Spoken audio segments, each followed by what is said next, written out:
કોફીમેટ્સ વિકલ્પ અને ભવાંસ cultural centre અંધેરીના સહિયારા ઉપક્રમે એક વિશિષ્ટ અને અનોખી પ્રવચન શ્રેણી અલ્પવિરામ જો આ હોય મારું અંતિમ પ્રવચન એપ્રિલ 2010થી એપ્રિલ 2012 દરમિયાન ભવાંસ કોલેજના એસપી જૈન ઓડિટોરિયમમાં આયોજિત કરવામાં આવેલું। આ શ્રેણીમાં જાહેર જીવનની જુદી જુદી ક્ષેત્રથી આવેલી નામાંકિત વ્યક્તિઓએ નિખાલસતાથી પોતાના અંગત જીવન તરફની બારીઓ ઉઘાડી હતી। મહિનાના પહેલા રવિવારની સવાર નિયમિતપણે યોજાતી રહેલી 25 મણકાની આ શ્રેણી અત્યંત લોકપ્રિય નીવડી હતી। વર્ષ 2010ના આરંભે ધી લાસ્ટ લેક્ચર નામની એક વિડીયો અમારા મિત્રોને જોવામાં આવી, જેમાં અસાધ્ય બીમારીને લીધે આગામી થોડાક મહિનામાં જેનું અવસાન થવાનું નિશ્ચિત હતું એવા એક અમેરિકન પ્રોફેસર રેન્ડી પોશ પોતાના ખરેખરના અંતિમ પ્રવચનમાં બોલી રહ્યા હતા। અમને એક વિચાર આવ્યો, અમને એટલે કે મને, નવશીલ મહેતા અને કમલ વોરા તથા લલિત શાહને એક વિચાર આવ્યો કે આવી કોઈ નિયમિત શ્રેણી આપણા ભાષામાં શરૂ કર્યું હોય તો સારું થાય।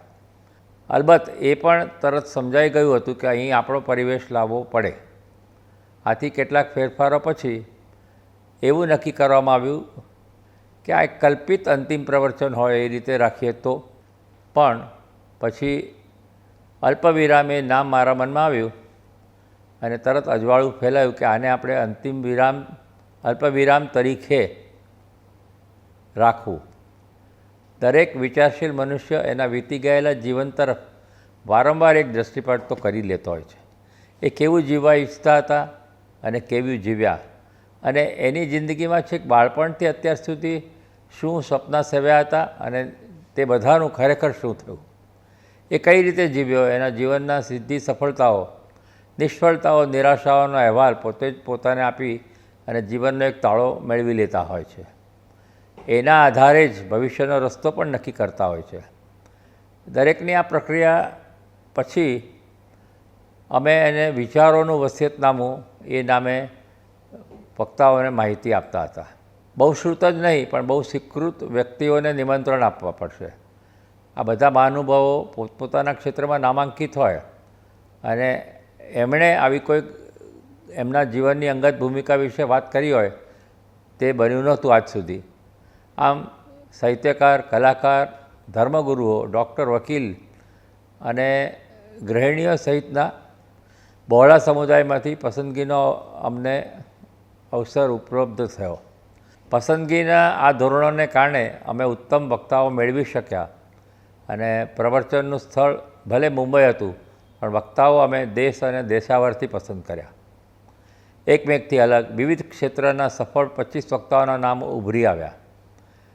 જે તે ઘટના નામાંકિત અને પ્રતિષ્ઠિત ગુજરાતીઓ અમે જાણતા હતા કે બધું સાવ સમૂહસૂત્રું પાઠ પડે એ સંભાવના હોતી નથી। પહેલા કાર્યક્રમમાં અમે શ્રી નારાયણભાઈ દેસાઈનું નામ કોઈએ સૂચવ્યું। નારાયણભાઈ ગાંધી કથામાં અતિ વ્યસ્ત હતા। એમણે વિષય સાંભળીને પહેલાં તો અમને એમ કહ્યું, મારે તો તમારે ત્યાં અંતિમ પ્રવચન શા માટે આપવું જોઈએ? જવાબમાં આ શ્રેણી પાછળની ભૂમિકા વિગતે સમજાવી। એમણે અનેક પ્રશ્નો હતા અને પછી શ્રી પ્રબોધભાઈ પરીખ એમને સમજાવી અને આ શ્રેણીનો આરંભ એમનાથી થયો છે એવી શુભેચ્છા રાખીને બીડું ઝડપ્યું અને ખરેખર ચમત્કાર થયો। એમનું એપ્રુવલ મળી ગયું અને સાથે સાથે બીજાઓ માટે પણ આ એક પ્રેરણાદાયક હતું।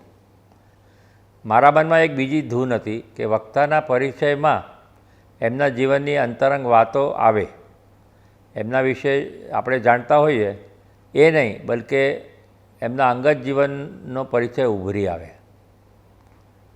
આ તો શક્ય તો જ બને જો કોઈ અંતરંગ વ્યક્તિને આ જવાબદારી સોંપવામાં આવે।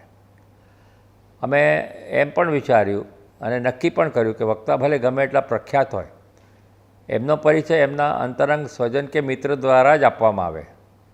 આવી અનૌપચારિક ભૂમિકાને લીધે વક્તાઓને મોકળાશ વ્યક્ત કરવામાં અવકાશ અને અનુકૂળતા રચી અપાયા। અમે વક્તાઓ સાથે મસલત કરી પરિચયકારોની યાદી પણ નક્કી કરી. સોલિસિટર મિત્ર પરિમલ શ્રોફ નિવૃત્ત સર્વોચ્ચ ન્યાયમૂર્તિ પ્રફુલ્લ ભગવતી માટે, દીપક દોશી લેખિકા હિમાંશી શેલત માટે, ઉત્પલ ભાયાણી કવિ સુરેશ દલાલ માટે એમ ગોઠવાયું અને મોરારી બાપુ માટે વરિષ્ઠ તળને ફળ પત્રકાર નગીનદાસ સંઘવીએ સ્વીકાર્યું. તો કાંતાબેન વેગડ એમના જીવનસાથી પ્રવાસ લેખક અમૃતલાલ વેગડ માટે પરિચય આપવા તૈયાર ન હતા. એમણે મને કહ્યું કે માઇકની સામે મને ઊભા રહેવાનો બન્યું જ નથી. મેં પૂછ્યું તો પિયરમાં ભાઈ બહેન સાથે સમક્ષ જે રીતે વાત કરતા હોય એ જ રીતે અમને આ વાતો સાંભળવી છે. ખૂબ સરસ રીતે પરિચય પછી કાર્યક્રમને અંતે અમૃતલાલભાઈ કહે, હવે તમે અમારા બેને આપેલા કવરને વહેંચી આપો. મેં એમનું નામ લખેલું એ કવર એમને ખાલી કરીને આપ્યું અને અંદરની ધનરાશિ કાંતાબેનને આપી.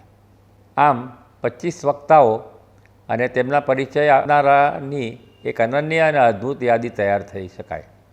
સાથે સાથે એમને જાળવવાની પણ જવાબદારી અમારા શિરે હતું.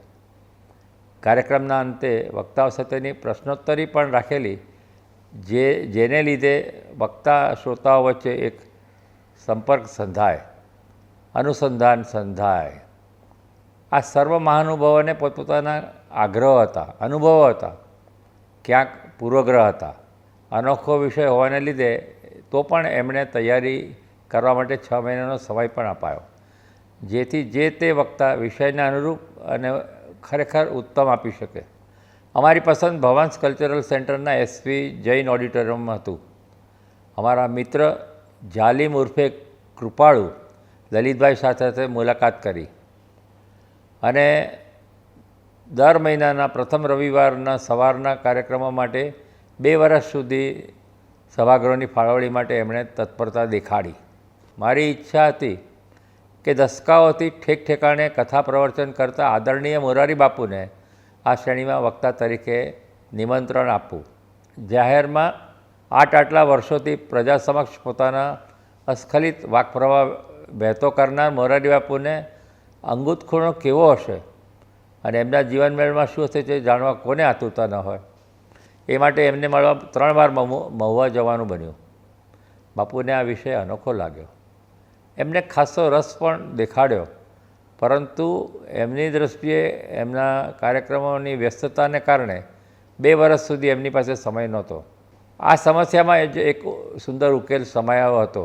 અમને સૌને પ્રથમ વક્તા તરીકે નારાયણભાઈ દેસાઈ દાદાજી મળ્યા અને સમાપન પ્રવચન મોરારી બાપુ દ્વારા કરવું એવું નક્કી કરવામાં આવ્યું.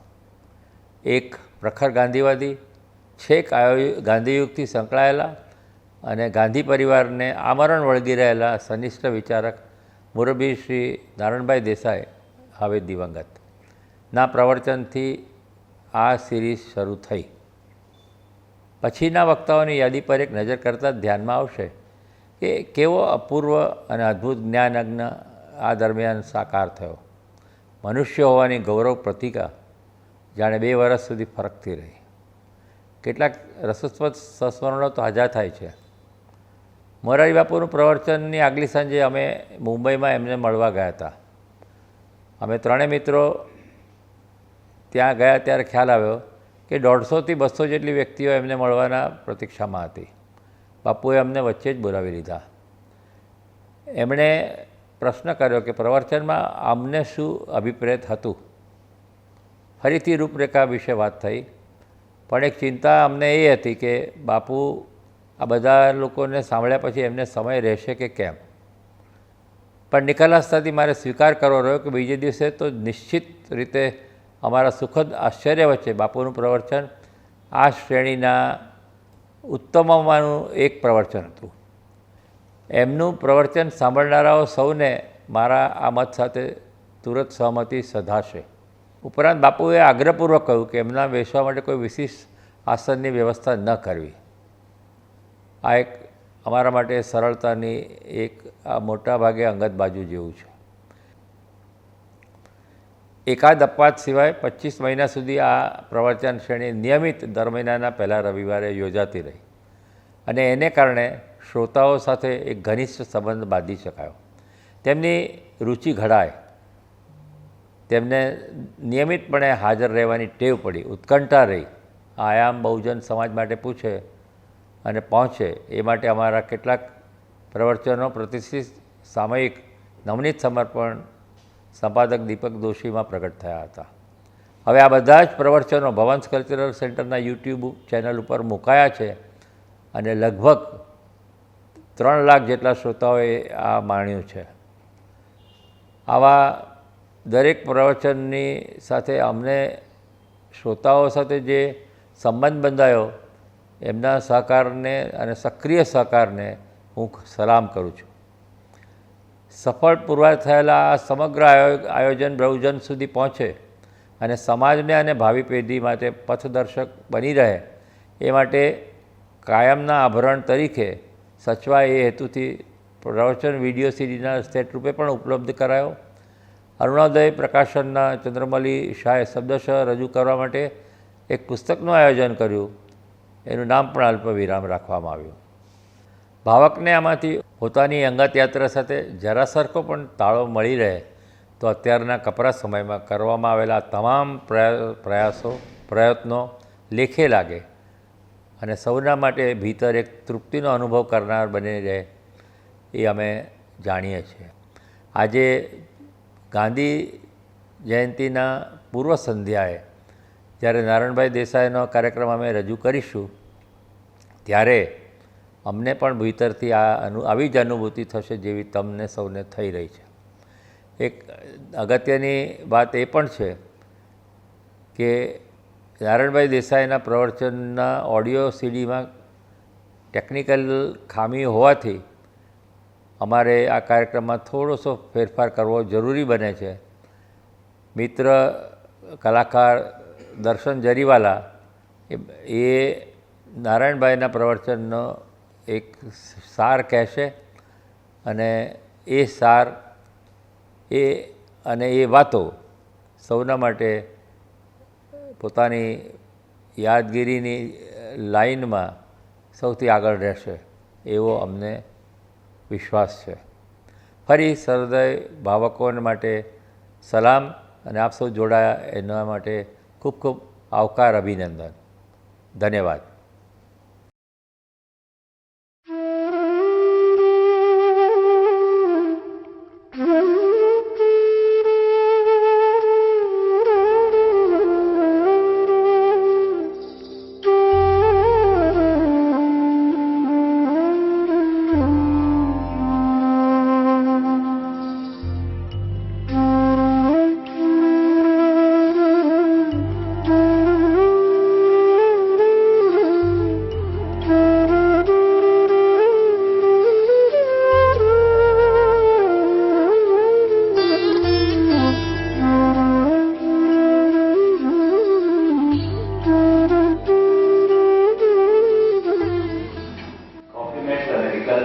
દ્વારા ભવન્સ કલ્ચરલ સેન્ટર અંધેરીના સહયોગથી એક અનોખી વક્તવ્ય શ્રેણીનો આજથી આરંભ થાય છે.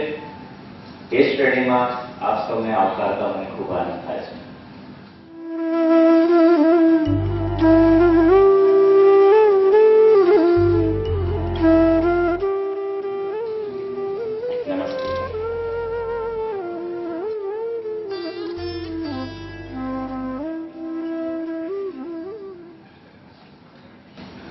આપણે સૌ પોતપોતાની રીતે કોઈ એવા મુકામ પર આવી પહોંચતા હોઈએ છીએ. એકાએક કશું સમજવા, કશું સ્વીકારવા, કશું માનવ ચેતનાની સાર્થકતા પામવા મથામણ કરતા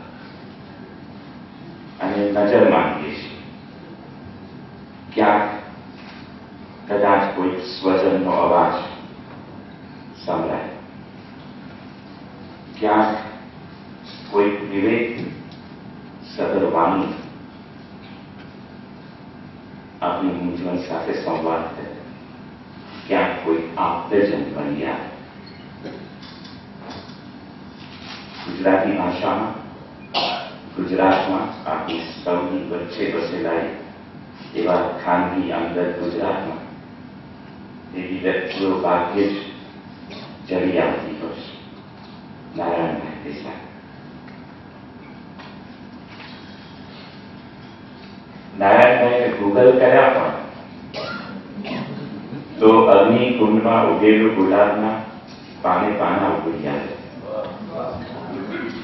સ્નેહ ભર્યા સ્નેહ ધામ ભર્યા ભર્યા એમાંથી નીચરી આવે. સાબરમતી આશ્રમના ખેતરોમાંથી ચોરીને કે ઝાડ પાડી ટામેટા, મૂળા, મોગરી આરોગતા બાબલાને પણ મળવાનું સૌભાગ્ય પ્રાપ્ત થાય. એ બાબલો કે જે આપણા રવિ ઠાકોરની જેમ કદી નિશાળે નહોતો ગયો. એ પ્રસંગ આપણને નારાયણભાઈના જીવનમાં સહેલાઈથી પ્રવેશ કરવા દે છે.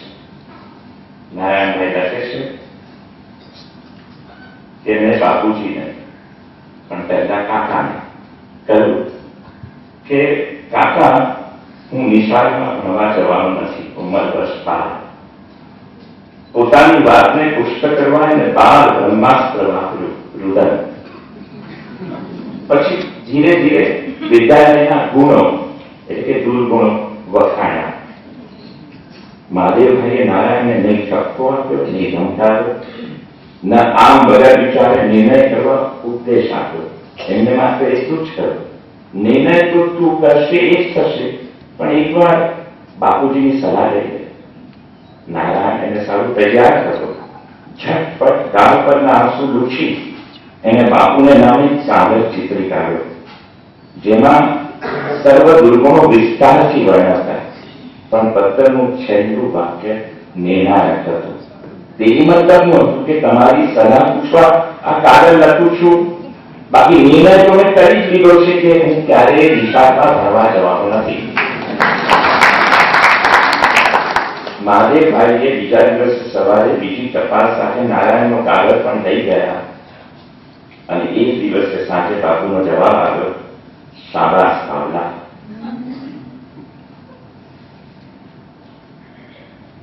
તે સિવાય પણ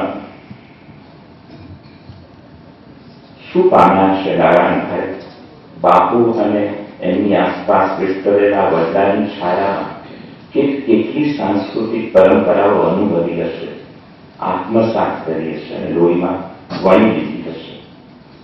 એ એક જ પ્રસંગથી આ નારાયણભાઈ કોણ તે આપણી સાથે સંવાદ માંડવા બેસી પડશે. નારાયણભાઈએ શું જોયું છે?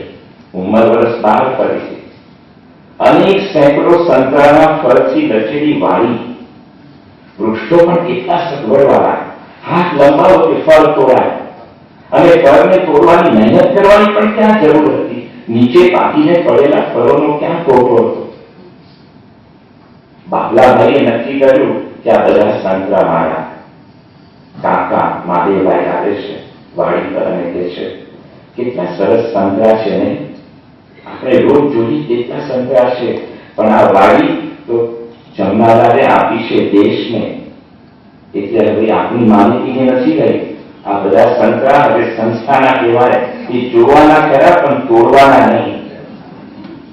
તે દિવસથી આજ સુધી આ બાબલાએ એક પણ સંતરું તોડવું નથી, માત્ર આપ્યું છે.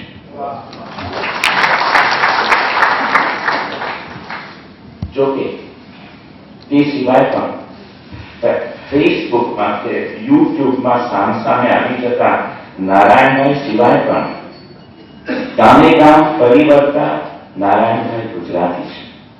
તેમને સરસ્વતીનું વરદાન છે તેથી માત્ર નહીં, પણ એમના પુણ્ય પ્રકોપનું ઔચિત્ય, એમની ઉર્મી સભ્ય સંવેદનશીલતા અને ગાંધી ચિંતન માર્ગ પ્રત્યેની ઊંડી શ્રદ્ધા, આ બધાનો સરવાળો એટલે કે અન્યની સેવામાં સ્વને પામવાનો પુરુષાર્થ, સાવ છેવાડેના મનુષ્યને કેન્દ્રમાં રાખી કર્મ કર્તવ્ય પ્રવૃત્તિને સ્નેહ ભાવથી ભીંજવીને કરેલા હઠાગ્રહો બધું પ્રેરક છે. નારાયણભાઈની સન્મુખતામાં વાલી જવાન જેવા ખાદીધારી સુહામણા વ્યક્તિત્વનો આપમેળે પરિચય થાય. એવું કલ્પી લેવાય કે મહાદેવભાઈ હમણાં બોલી ઉઠશે, એવું પણ કલ્પી લેવાય કે બાપુનું ખુલ્લું મુક્ત હાસ્ય વાતાવરણને હમણાં ભરી દેશે. એમ પણ ધારી લઈએ કે શાંતિનિકેતન હમણાં ગાળી ઉઠશે અને ચંદ્રભાગા હમણાં બંને કાંઠાને છલકાવી દેશે. એમને લગ્ન આસામની છોકરી સાથે કર્યા છે. પણ આખી સહેલી જો વાત હોય તો અહીંયા અટકી જાય. વાત બહુ સંકુલ છે. નારાયણભાઈ આખા ગુજરાત પરથી, સમગ્ર ગાંધી વતી, સમગ્ર સાંસ્કૃતિક વારસા વતી કંઈક કરી રહ્યા છે આપણને સૌને. નારાયણભાઈ પણ એક એવા ગુજરાતી છે જેમની સન્મુખતામાં આપણે સમસંવેદનની, સંભાવની અને સ્વભાષાની એક ઓળખ પામી છે. જેમને આચાર વિચારનો સતત સમન્વય સાધતી એક કર્મશીલતાનો ચિત્ર ઉભું કર્યું છે અને અનેક દાયકાઓમાં પ્રગટ થયેલી સંયમ ધર્મને ચરિતાર્થ કરતી પ્રયોગશીલતા અને કોઈ અનન્ય વારસાને પોતાના અંગત બિન અંગત જીવનમાં વળી લેતી સાધના નો એક અહેવાલ છે. નારાયણભાઈ પણ એક એવા ગુજરાતી છે જેમની ભાષા પરનું પ્રભુત્વ અને પારદર્શક પ્રવાહી રસાળ અને વિલેતી વાણી વચ્ચે વિહરવાનું આમંત્રણ એ માત્ર મંત્ર મુગ્ધતા માટે નથી, પણ મંત્ર મુગ્ધતાથી ઊભી થતી એક મોહની જે સૃષ્ટિ છે એમાંથી મુક્ત થવા માટે છે. કેવા છે આ ગુજરાતી? કયા સંસ્કારોથી સિંચાયું હશે, ઘડાયું હશે એનું સ્વભાવ, એનું સ્વરાજ્ય, એનું સ્વતંત્રતાનું પાઠું, જેને માટે કયા વાલથી એવા ખાસ પ્રયાસ છે જેને આ માણસની રચના કરી છે. એટલું અને કેવી રીતે શક્ય છે આ મોહનદાસ અને મહાદેવ વચ્ચે ઉછરેલા, રમેલા, પરિપક્વ થયેલા એમના સ્નેહ અને આદર્શોથી, એમની સિદ્ધિઓ અને નિષ્ફળતાથી પૂરેપૂરા પરિચય, એની કરુણ અને કરુણતા અને કરુણા રસથી સબર એવી સૃષ્ટિના અંગત સાક્ષી અને સાક્ષી. અને આ બધું એક હઠીલા, હસમુખા, હરવાસથી હેતપૂર્વક સૌને પોતાની સાથે કરી લેતા સંવાદ માંગતા નારાયણભાઈ દેસાઈ ના. નારાયણભાઈ પણ એક એવા ગુજરાતી છે જે અન્ય ગુજરાતીઓની સ્મૃતિઓને ઢંઢોળી રહ્યા છે, જે જીવનને અન્ય રીતે જોવાની, પામવાની, માણવાની શક્યતા ભાવસભર, વિવેકપૂર્ણ અને આત્મીયતાના અલંકારથી ગુંજા કરતી વાણીમાં સતત વ્યક્ત કરતા રહ્યા છે. મુખ્ય વાત તો એ જ કરવાની છે કે કઈ અભિવ્યક્તિ વ્યક્ત કરી રહ્યા છે.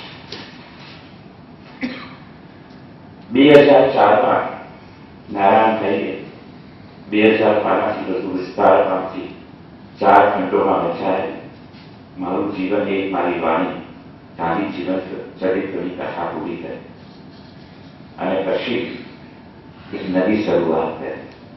કારણ કે કંઈક અંદર એવું રડી ઉઠવું, કંઈક એવું ગવાયું, કંઈક એવું કહેવાની એક શરૂઆત કરવાની જરૂર પડી હતી કે આ કયું ગુજરાત જે કઈ વાણી અને કઈ દીકતાથી વાત કરી રહી છે પોતાની સાથે, એને મારે કંઈક કહેવાનું છે. જાણે કે નારાયણભાઈ ફરી જન્મ લીધો.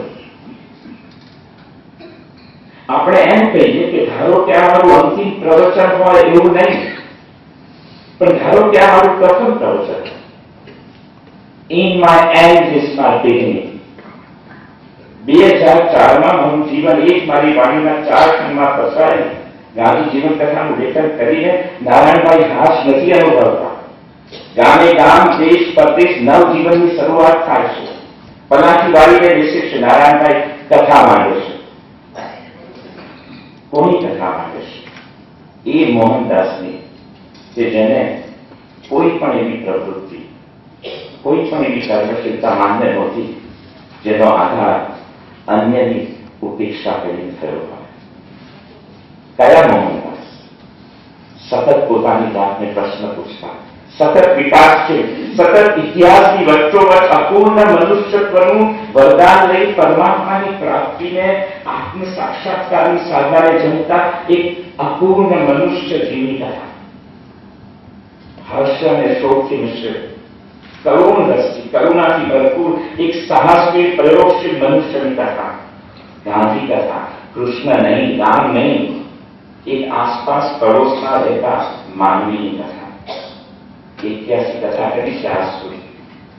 નારાયણભાઈને હંમેશા પૂછવામાં આવતું હશે, આ કથા કરો છો તો કોઈ પરિવર્તન થયા છે? નારાયણભાઈ કહેશે, અંદરના પરિવર્તનની મને ખબર નથી, પણ મારું પરિવર્તન થઈ રહ્યું છે. નારાયણભાઈ દેસાઈનું કાર્યક્ષેત્ર ગૂગલ કરી લેજો. નારાયણભાઈ દેસાઈનું સન્મુખતા આજે પામી લેજો. આભાર.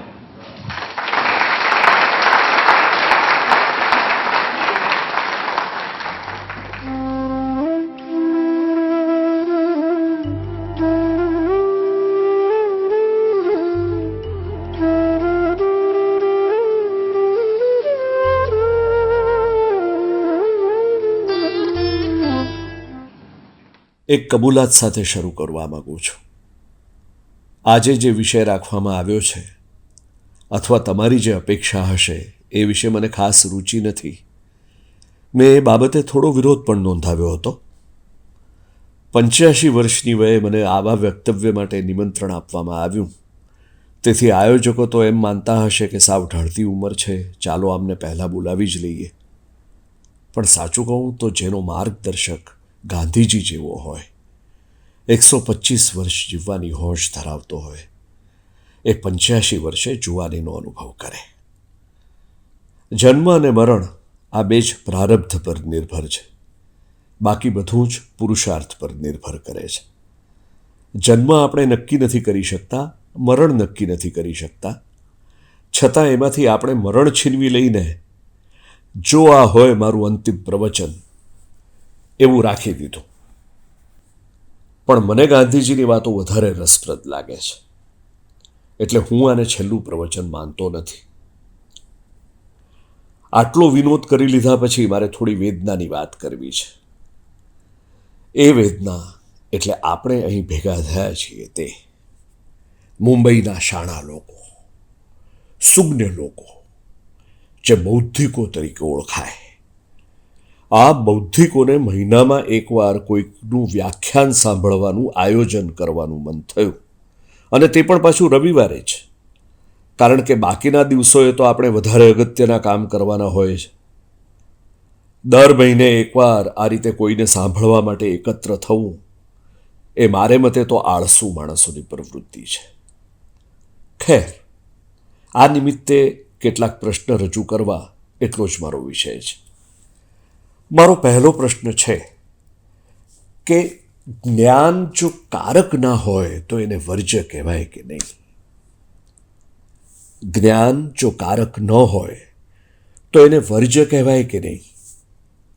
આપણે પોલિટિક્સને ગાળો દઈએ છીએ, તો જેમાંથી કર્મ નિષ્પન્ન નથી થતું એવી આ પ્રવૃત્તિ શું છે? આપણે કયા વિષયનો ગર્વ લેવો જોઈએ અને કયા વિષયનો ન લેવો જોઈએ એ જાણતા નથી. ગૌરવ અને ગર્વ આ બે શબ્દ વચ્ચે ગુજરાતમાં 2002થી બહુ ગોટાળા થયા છે. એટલે ગૌરવ લેવા જેવો વિષય એક હોય અને ગર્વ બીજી વસ્તુ છે, એટલું આપણા મનમાં સ્પષ્ટ થવું જોઈએ. ચિંતાનું પણ આવું જ છે. 1937-38ની આસપાસની વાત હશે. એક ખ્રિસ્તી ધર્મશાસ્ત્રી ડૉક્ટર મોકે ગાંધીજીને પૂછ્યું, તમને અત્યારે કઈ ચિંતા સૌથી વધારે સતાવે છે? ગાંધીજી પાસે ચિંતા કરવા જેવા વિષય ઘણા હતા. આઝાદી નહોતી આવી, ક્ષિતિજ પર પણ દેખાતી નહોતી, ભીષણ ગરીબી હતી, કોમી એકતાના પ્રશ્નમાં વધારે ને વધારે ગૂંચવાઈ ગયા હતા, એનો કોઈ ઉકેલ એમને પણ મળ્યો નહોતો. અને છતાં આ પ્રશ્નના જવાબમાં એક પણ ક્ષણનો વિલંબ કર્યા વિના કહ્યું હતું, મારી ચિંતાનો વિષય બૌદ્ધિક લોકોના હૃદયની જડતા, કેલેસનેસ છે. સારસ્વતોમાં જડતાનો અનુભવ થતો હોય તો એ ગાંધીને વધારે ચિંતાનો વિષય લાગ્યો હતો. આ ચિંતા તેમને ઘણા વખતથી સતાવી રહી હતી. આ ઘટનાના 30 વર્ષ પહેલાં 1909માં હિન્દ સ્વરાજ પુસ્તક લખ્યું ત્યારે પણ એ વિશે એમણે કહ્યું હતું. પરિવર્તનની જરૂર છે.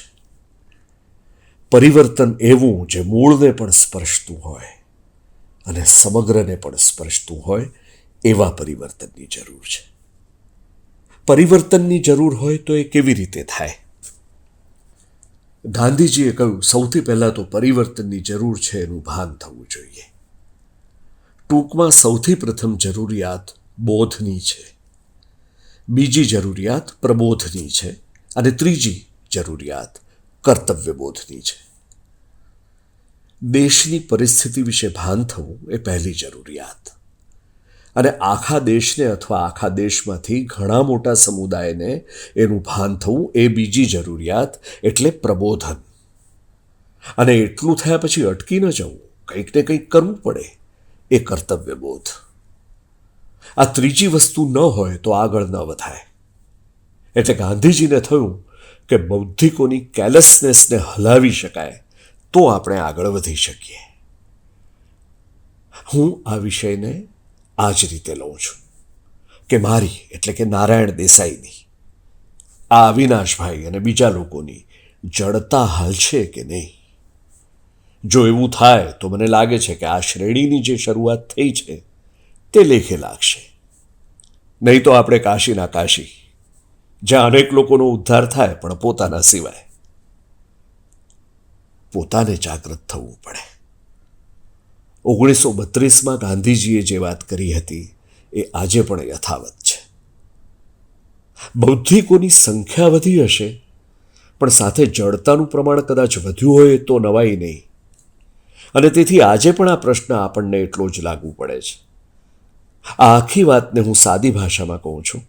મને સાદી ભાષામાં વિચારવાની ટેવ છે, કેમ કે સાદી ભાષા સમજે એવા લોકોની વચ્ચે ફરું છું. કે આ દેશની અંદર આજે પણ મને બે ભાગલા પડેલા લાગે છે. 1947ના નહીં, હું 2010ના ભાગલાનો ઉલ્લેખ કરું છું. એને હું સુરતી ભાષામાં કહું તો એક ફાવેલા અને બીજા રહી ગયેલા. ખૂબી એ છે કે રહી ગયેલાઓને સતત એમ થયા કરે છે કે અમે ફાવ્યા નથી, અમે ક્યારે ત્યાં પહોંચીશું. પણ જે ફાવી ગયેલા છે એમને રહી ગયેલા દેખાતા જ નથી. Invisible man. એને એટલું જ દેખાય કે અમને અંધેરી સ્ટેશન આવતા મોડું થયું, એટલે ક્યાંક નવું બાંધકામ થાય છે, જેને લીધે આવતા 15 મિનિટ લાગવી જોઈએ તેના બદલે 45 મિનિટ લાગી. પણ એ બાંધકામ કરનારા પણ કોઈક છે એ દેખાતા નથી. તેથી વાંદરા સીલિંગમાં કેટલા પૈસા જાય એનો વિચાર આવે છે, પણ ત્યાં સ્લમ્સમાં કુદરતી હાજતે જવાની વ્યવસ્થા માણસને છાજે એવી નથી, એનો વિચાર કરવા માટેના નાણાં ફાળવાતા નથી. હવે જો એ ન ફાળવાતા હોય તો મુંબઈના જાગ્રત નાગરિક તરીકે આપણી પણ કોઈ ફરજ ખરી કે નહીં? એટલે આપણે વિચારવું પડશે કે એવા લોકોની સંખ્યા ટકાવારીની દ્રષ્ટિએ ઓછી હોય. પહેલાં ગરીબોની સંખ્યા વધારે હતી, વધારે ટકા લોકો ગરીબ હતા, અને હવે ઓછા ટકા લોકો છે. સંખ્યાની રીતે જોઈએ તો એ કરતાં વધારે ગરીબ હશે, પણ ટકા જોઈએ તો ઓછા થાય. દાદા ધર્માધિકારી કહેતા કે એક સમાજશાસ્ત્રી હતો, એ ક્યાંક જવા નીકળ્યો અને રસ્તામાં નદી આવી, તે પાર કરવી હતી. હોડી હતી, પણ તેની સાથે ઘણા માણસો હતા. એટલે એણે વિચાર્યું કે વધારે લઈ જઈશ તો દરેકના 2-2 આના આપવા પડશે. એના કરતાં હું એકવાર જઈને જોઈ આવું કે નદી કેટલી ઊંડી છે, અને જો પાર થઈ શકાતું હોય તો સારું. એટલે એણે જઈને 7 જગાએથી નદી માપી. બંને બાજુના કિનારા પર તો ઊંડાણ ઘણું ઓછું હતું, વચ્ચે 2-3 માથોડા ઊંડું પાણી હતું. પણ ઓછું થઈ ગયું, તેથી સરેરાશ માણસની ઊંચાઈ કરતાં ઓછું હતું. એટલે કહે કે પસાર થઈ જવાશે. એ સરેરાશ કરનારો ખ્યાલ નથી રાખતો કે જે મરે છે એ 100% મરે છે, એમાં 99% મરતો નથી. અને આપણે પણ સરેરાશ ગણીએ છીએ. એ સરેરાશ અનુસાર હવે આપણે ત્યાં મધ્યમ વર્ગના ટકા વધારે થયા અને ગરીબી રેખાની નીચે હોય તેમના ટકા ઘટ્યા. આને આપણે પ્રગતિ ગણીએ છીએ. હકીકતે પ્રગતિ જેમ જેમ વધે તેમ તેમ એટલા જ પ્રમાણમાં કંગાળિયત પણ વધે છે. ગાંધી કથા વિશે ઘણા લોકો મને પૂછ્યા કરે છે. તમામ પત્રકાર એક સવાલ અચૂક પૂછે છે કે ગાંધી કથા કરવાની પ્રેરણા મને કેવી રીતે થઈ. એક વખત ભાવનગરમાં ગાંધી કથા માટે જતો હતો ત્યારે ટીવીવાળા આવ્યા. મને ખ્યાલ જ હતો કે આ શું પૂછશે. મારી દીકરીને મેં કહ્યું પણ ખરું કે હમણાં આ લોકો પૂછશે કે ગાંધી કથાની પ્રેરણા કેમ મળી. એટલે એ લોકો આવ્યા અને મને એ જ પૂછ્યું. ત્યારે મેં કહ્યું, વિકલ્પ શોધી રહ્યો છું. મને એવું કોઈ માધ્યમ બતાવો જેની ચોટલી જાહેર ખબર આપનારના હાથમાં ન હોય. કોઈકે તો એવું માધ્યમ શોધવું પડશે જેથી એકની વાત બીજાના હૃદય સુધી સોસરવી પહોંચી જાય. એ માધ્યમ શોધવા માટે ગાંધી કથા કરું છું. એવો જવાબ મેં આપ્યો હતો. મને ખાતરી છે કે મારો એ જવાબ એને માથા પરથી ગયો હશે, સમજાયો નહીં હોય, પણ તમને બધાને સમજાશે. એક વખત કથા માટે દિલ્હી ગયો હતો. ગાંધી સ્મૃતિમાં કથાનું આયોજન થયું હતું અને મને એમ હતું કે દિલ્હી છે તો થોડા સંસદ સભ્યો પણ ગાંધી કથા સાંભળવા આવશે, પરંતુ ત્યાં તો મોટાભાગે તરુણો જ જોવા મળ્યા. મારા મતે તરુણો એવા રોલ મોડેલની શોધમાં હોય છે જે બોલે એવું કરી બતાવે. ગાંધીજી એમાંના એક હતા. મને એમની સાથે 20-22 વર્ષ રહેવાની તક મળી હતી, તેથી તેમની વાત કરું છું. આપણે બધા છાપાના ટાઇટલ્સથી દોરવાઈ જઈએ છીએ, ટીવીના સમાચારોથી દોરવાઈ જઈએ છીએ. જે સમાચારમાં વચ્ચે વચ્ચે પાછી સાબુની જાહેર ખબર આવે. જાણે સમાચાર સાંભળતા સાંભળતા હાથ મેલા થઈ જવાના હોય તો ધોવા માટે એ સાબુ કામ લાગે. પણ મારો સવાલ એ છે કે આપણે બૌદ્ધિકો આનાથી નિર્ણય કરવાના છીએ? આપણે દેશના મૂળ પ્રશ્નોનો વિચાર આવી રીતે કરવાના છીએ? અને મૂળ પ્રશ્નોમાંથી પણ બૌદ્ધિકો સામેનો મૂળ પ્રશ્ન તો એ છે કે જે ફાવેલા નથી, જે વંચિત રહી ગયેલા છે, તેમના વિશે આ બૌદ્ધિકો આંધળા કેમ છે? એ ચેલેન્જ હું આપની સમક્ષ મૂકવા માંગુ છું. એ વંચિતો નંદીગ્રામમાં હોય, ઓરિસ્સામાં હોય, ઝારખંડમાં હોય કે પછી ક્યાંક ગુજરાતના દરિયા કિનારે મહુવામાં હોય, પણ જ્યાં ચુનીભાઈ વૈદ્ય જેવા 90 વટાવી ચૂકેલા લોકો પર હુમલો થાય અને તેના સમાચાર સાવ ઓછી જગ્યામાં હોય, જ્યારે તેની સામે સેન્સેક્સના આંકડા કેટલા વધ્યા અને કેટલા ઘટ્યા તેના આંકડા 8 કોલમમાં આવે અને એ જ વર્લ્ડ વ્યૂ નક્કી કરે. જો આવી બાબતો જ વર્લ્ડ વ્યૂ નક્કી કરતી હોય તો આપણે કંઈક ઢંઢોળવાની જરૂર છે કે નહીં? એ મારો પ્રશ્ન છે. એ ઢંઢોળવા જેવું છે, એ સમજવા જેવું છે. આ બાબત આપણી ચિંતાનો વિષય હોવો જોઈએ, એટલે કહું છું. આપણે માત્ર બૌદ્ધિક રીતે જ વિચાર કરવો હોય તો બીજા ઘણા પ્રશ્નો છે, જેમ કે ખગોળમાં આપણે ક્યાં સુધી પહોંચ્યા, વિજ્ઞાનમાં ખરેખર પ્રગતિ થઈ કે નહીં, વિજ્ઞાન અને અધ્યાત્મને કોઈ સંબંધ ખરો. આ બધી બાબતે જરૂર વિચારો, પણ જે ભોંય પર, જે જમીન પર આપણે બેઠા છીએ, એ ભોંયના પ્રશ્નોમાં 3 પ્રશ્નો મુખ્ય છે. અને આ 3 હું મારી ભાષામાં નથી કહેતો, ગાંધીની ભાષામાં કહું છું. દુનિયામાં આમ તો બહુ બધા કોયડા છે, પણ મને તો 3 જ કોયડા લાગ્યા છે. 3થી વધારે નહીં. 1, man with himself. 2, man with his fellowman. અને 3, મેન વિથ નેચર. આ 3માં દુનિયાના તમામ પ્રશ્નો આવી જાય. આપણે વ્યક્તિ તરીકે પોતાના ગુણનો વિકાસ પોતાના કુંડાળામાંથી કેવી રીતે કરી શકીએ એ વિચારવાનો પ્રશ્ન છે. વિનોબા ભાવેના શબ્દોમાં કહું તો વ્યક્તિ, સમષ્ટિ અને સૃષ્ટિ, આ 3નો પ્રશ્ન છે. એટલે વ્યક્તિત્વના ગુણત્વનો પ્રશ્ન, સમષ્ટિના સમત્વનો પ્રશ્ન તથા સૃષ્ટિ સાથે સંવાદિતાનો પ્રશ્ન. આ 3 પ્રશ્નો જ્યાં સુધી ઉકલશે નહીં ત્યાં સુધી બીજી ચર્ચાનો કોઈ અર્થ નથી. આપણે તો એ વિચાર કરવો પડશે કે હું જો વિચાર કરું છું, એમ સમજું છું, તો મારી ચિત્ત શુદ્ધિ કંઈક થઈ છે કે નહીં. એનો વિચાર એ મારી દ્રષ્ટિએ પહેલો વિચાર. જો હું સામાજિક પ્રાણી છું એમ વિચારું છું તો સમાજમાં સમત્વ આવ્યું છે કે નહીં એ બીજો વિચાર. અને આવતીકાલ માટેનો વિચાર જો આપણે કરવો હોય તો આખી સૃષ્ટિની અંદર સંવાદિતા પેદા કરવા માટે આપણે કેટલું કરી રહ્યા છીએ અને એ સંવાદિતાને ડિસ્ટર્બ કરવા માટે કેટલું કરી રહ્યા છીએ એનો વિચાર આપણે કરવો પડે. આ 3 વિષય સાથે આપણે એને જોડવાની જરૂર છે. હું સ્થૂળ અથવા કહો કે ક્રૂડ પૃથક્કરણ કરીને કહું છું કે મને એના મૂળ કારણમાં આપણું શિક્ષણ અને આપણી જીવનશૈલી એ લાગે છે. આપણું શિક્ષણ એવું છે કે આપણને સમાજનો એક ભાગ અદૃશ્ય લાગે છે, દેખાતો જ નથી. કારણ કે આપણે એમને રૂચિ તો આપીએ છીએ, પણ એને વિશે વિચાર કરવાનું આપણું કોઈ કર્તવ્ય રહેતું નથી એમ કહીને આપણે મૂકી દઈએ છીએ. આખું શિક્ષણ એવું છે જેમાં વધારેમાં વધારે હોશિયાર એને કહેવાય જે ઓછામાં ઓછી મહેનત કરે. એટલે વધારેમાં વધારે સરસ શિક્ષણ કોને કહેવાય? જે પ્રલોભનથી કામ કરી શકે અથવા બીકથી કરી શકે. એ બે જ સમાજમાં ચાલવા લાયક માણસો. કાં તો તમે એને પ્રલોભન આપો, મેરિટ આપો, એવોર્ડ આપો, અને કાં તો એને સજા કરો. બધું જ કામ આ બે જ અભિગમથી થાય છે, એક લોભ અને બીજો ભય. પણ આપણો સંસાર આ બે અભિક્રમથી ચાલે? અહીં હું એ લોકોને પ્રશ્ન નથી પૂછતો જે લોકો એમ માને છે કે મારો સંસાર ચાલવામાં જ ગડબડ છે.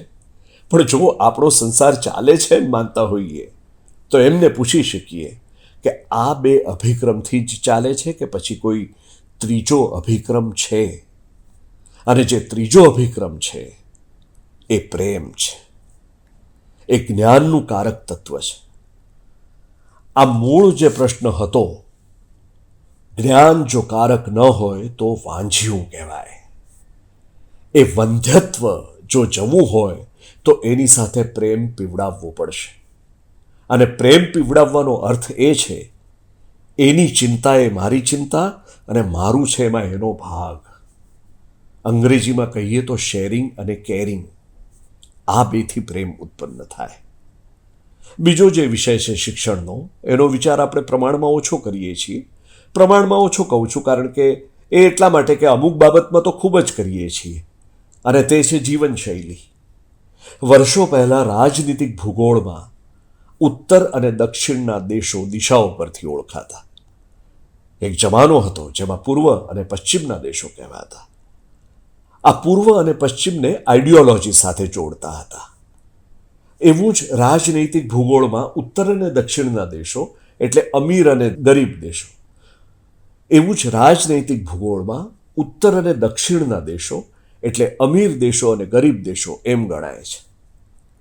પ્રેસિડેન્ટ બુશ સિનિયર યુએનની એક મિટિંગમાં હાજર હતા અને ત્યારે તેમણે એક બહુ જ રિમાર્કેબલ વાક્ય કહ્યું હતું, બહુ જ માર્મિક વાક્ય કહ્યું હતું કે તમારે જે ચર્ચા કરવી હોય તે કરજો, પણ અવર લાઈફસ્ટાઈલ ઇઝ નોટ નેગોશિયેબલ. અને આપણા માટે નેગોશિયેબલ એ છે કે આપણે એમની જીવનશૈલી કેવી રીતે અપનાવીએ. જો આપણે એ જ વિચાર કરવાના હોઈએ તો મને લાગે છે કે તો આપણે આવતીકાલને જવાબ આપનાર બનીશું. ભવિષ્ય આપણી પાસે જવાબ માગશે. જો આ લાઈફસ્ટાઈલ આપણે કન્ટિન્યુ કરીશું તો યયાતિએ પૂરું રવાને જવાબ આપ્યો તો કે નહીં એ મને ખબર નથી, પણ આપણે તો આપવો પડશે. આવતીકાલની પેઢીનું શું? એ ચેલેન્જ તો આપણી સામે પ્રત્યક્ષ આવીને ઊભેલી છે. એટલા માટે આપણે તેની વાત કરીએ. હવે ગાંધીનો દોષ હોય તો એટલો જ છે કે તેમણે પહેલાં જ કહી દીધું હતું. પરિણામે કેટલાક લોકોને આઉટડેટેડ લાગતા હતા તો કોઈને બિફોર ડેટ લાગતા હતા, પણ કોઈને બિલકુલ રેલેવન્ટ નહોતા લાગતા. અત્યારે આપણા માટે આ રેલેવન્ટ થઈ ગયા છે. એ આઉટડેટેડ વિષય નથી કે બિફોર ડેટ વિષય પણ નથી, કેમ કે અત્યારે એ આપણું બારણું ખખડાવે છે. માત્ર એક નહીં, અનેક વિષયો છે. સમાજ સાથેના વ્યવહારના સંબંધોને લોકભોગ્ય બનાવો, કારણ કે કદાચ દુનિયાની સર્વશ્રેષ્ઠ રાજ્ય વ્યવસ્થા સુધી આપણે આવ્યા છીએ, પણ એ આખરની વ્યવસ્થા નથી. લોકશાહીએ બધા પ્રશ્નોના ઉકેલ આપ્યા નથી. લોકશાહીને વધારે રેલેવન્ટ કેમ કરવી એ પોલિટિક્સનો આજનો પ્રશ્ન છે. અને આજના પ્રશ્ને બૌદ્ધિક લેવલે વિચાર કરવો હોય તો એ વિચારવું પડે કે કેવી રીતે આપણે સ્વરાજ્ય લાવી શકીએ. એક વખત ગાંધીને પૂછવામાં આવ્યું હતું કે સ્વરાજ એટલે શું? ત્યારે તેમણે કહ્યું હતું કે મારા હિન્દુસ્તાનનો અદનામાં અદનો માણસ એમ વિચારતો થશે કે દેશનું ભાવિ ઘડવામાં મારો પણ કંઈક ભાગ છે, ત્યારે મારા મતે સ્વરાજ્ય આવ્યું ગણાશે. ગાંધીજીએ આટલું કહ્યું હતું, એમાં બધી વ્યાખ્યા આવી ગઈ. આપણે જોયું છે કે બૌદ્ધિકોમાં મતદાનનું પ્રમાણ ઓછું હોય છે. એ લોકો એમ માનતા હોય છે કે વોટનો કોઈ અર્થ નથી, એટલે મતદાન માટે જતા નથી. પણ જે જાય છે તે પણ પોતાના ભવિષ્યનો નિર્ણય કરવા માટે જાય છે. મને તો કોઈક વખત એ લોકોની ઈમાનદારી સ્પર્શી જાય છે. પૂછીએ કે કોને વોટ આપ્યો, તો એ કઈ પાર્ટીને આપ્યો એ તો નથી કહી શકતા, પણ એ નિશાની જોઈને કહે કે અમે પંજાને આપ્યો, કે અમે કમળને આપ્યો, કે પછી બીજું કોઈ નિશાન બતાવે. કેમ એને? તો કહે નોટ મળે ને. એની ઈમાનદારી છે કે કોઈકે એમને કલાક પહેલાં જ 10 કે 20 રૂપિયાની નોટ આપી એટલે મારે એને મત આપવો પડે. આપણો મત દારૂથી પ્રભાવિત થતો હોય, આપણો મત પૈસાથી પ્રભાવિત થતો હોય, આપણો મત વ્યક્તિગત મહત્વાકાંક્ષાઓથી પ્રભાવિત થતો હોય, તો આપણે હજુ સાચી લોકશાહીથી ઘણા દૂર છીએ. અને દૂર છીએ તો એ દૂરીને દૂર કરવા માટે શું કરવું જોઈએ એનો વિચાર કરવો એ આજે બૌદ્ધિકો સામેની ચેલેન્જ છે. આ એક પ્રકારે ધર્મના આચરણ જેવી બાબત છે. અહીં ધર્મ એટલે ગાંધીજી પોતે સનાતની હિન્દુ છે એવું કહેતા, અને છતાં સનાતનપણાના સામાન્ય જે અર્થ કરતા હોઈએ છીએ એ બધાનો એમણે મુકાબલો કર્યો હતો. એમણે તો એટલે સુધી કહ્યું હતું કે મેં મારી પત્ની સાથે લગ્ન કર્યા તેના કરતાં પહેલાં અસ્પૃશ્યતા નિવારણ સાથે લગ્ન કરેલા હતા. જે મા માટે અત્યંત ભક્તિ હતી એની વાત પણ આ બાબતે સ્વીકારવા ગાંધી તૈયાર નહોતા. એમણે આ જે કહ્યું એ ધર્મ હતો. જે માણસના વ્યક્તિત્વના વિકાસની વાત કરે અને સૃષ્ટિની સંવાદિતાનો વિચાર કરે એનું નામ ધર્મ. અને એ ધર્મનો વિચાર આજે અને અબઘડી જ કરવો જોઈએ. એટલું જ કહીને હું સમાપ્ત કરું છું. અને સૃષ્ટિની સંવાદિતાનો વિચાર કરે એનું નામ ધર્મ. અને એ ધર્મનો વિચાર એ આજે અને અબઘડી કરવો જોઈએ. વિદ્યા ને અર્થનું ચેતન અજર અમર હોઈએ ત્યાં સુધી કરતા રહેશું અને જો એટલું જ કહીને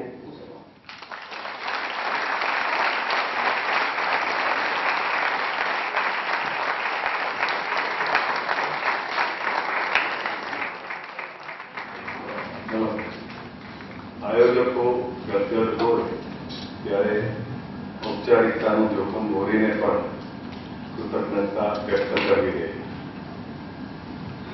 પૂજ્ય દાદાજી, તમે અમને અને ઉપસ્થિત સર્વ શ્રોતાઓને ઢંઢોળ્યા છે અને અમે ઢંઢોળાઈને ગર્વની પણ ધન્યતા અનુભવીએ છીએ અને એ માટે આપના ઋણી છીએ. એક આભાર માનવાનો છે મિત્ર પ્રબોધ કરી હોય બહાર નીકળીને ઠપકો આપે કે જાહેરમાં શું કામ આભાર માને, પણ એમના પ્રયત્નો વગર આ કાર્યક્રમ શક્ય ન થઈ શક્યો અને આપણે સૌ નારાયણભાઈને ન મેળવી શક્યા હોય એટલે પ્રબોધભાઈ તરફ પણ અંતરના આભારની લાગણી વ્યક્ત કરીએ છીએ. સૌ શ્રોતાઓ વગર આ સભા અધૂરી છે. રવિવારની સવારે મુંબઈ જેવા શહેરમાં તમે બધા આવ્યા એટલે આપ સૌના પણ ઋણી છીએ. હવે